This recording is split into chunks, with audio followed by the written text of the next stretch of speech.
High বন্ধুরা, হর হর মহাদেব। সবাই কেমন আছো? আশা করি সবাই ভালো আছো। তো আমরা আজকে তিলিঙ্গা মন্দির যাব, তো ব্লগটা তো সবাই দেখো মন্দিরটা। তো আমি সকালে ঘুম থেকে উঠে স্নান করে খাওয়া দাওয়া বানিয়ে আজকে পনির বানিয়েছিলাম। তো খাওয়া দাওয়া বানিয়ে আমি চলে যাব কাম থেকে আমি রাত্রে 8:30 গাড়ি। তো বোকাজান যাচ্ছি, যে বোকাজান থেকে তো আমরা মন্দিরে যাব বোলবমের জন্য। তো তো সবাই তো জানে আমি বোলবম করছি, তার জন্য যে তিনসুকিয়া তিলিঙ্গা মন্দির যাচ্ছি। তো আমরা বোকাজান থেকে তিনসুকিয়া যাওয়ার জন্য না একটা ট্রেন চেঞ্জ করতে হয়, তার জন্য আমরা স্টেশনে নামছি, যে সেই স্টেশনটা। তো আমরা গাড়িতে বহুত মস্তি করা হয়েছে সব লোক সবাই মিলে। তো দেখছো তো অল্প মস্তির কিছু দৃশ্য।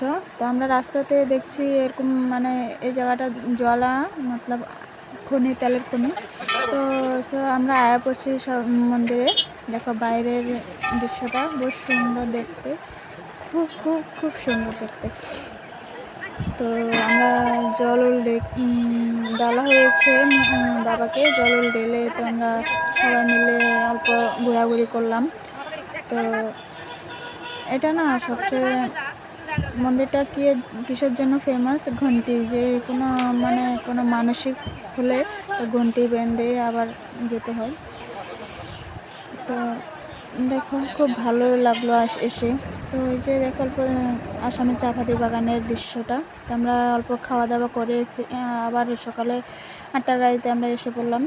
তো দেখছো আমাদের আসামের সবচেয়ে বড় ফেমাস যেটা আছে তো চাপাতি, পুরাটাতে চাপাতি বাগান। তো আমরা এসে পড়ছি।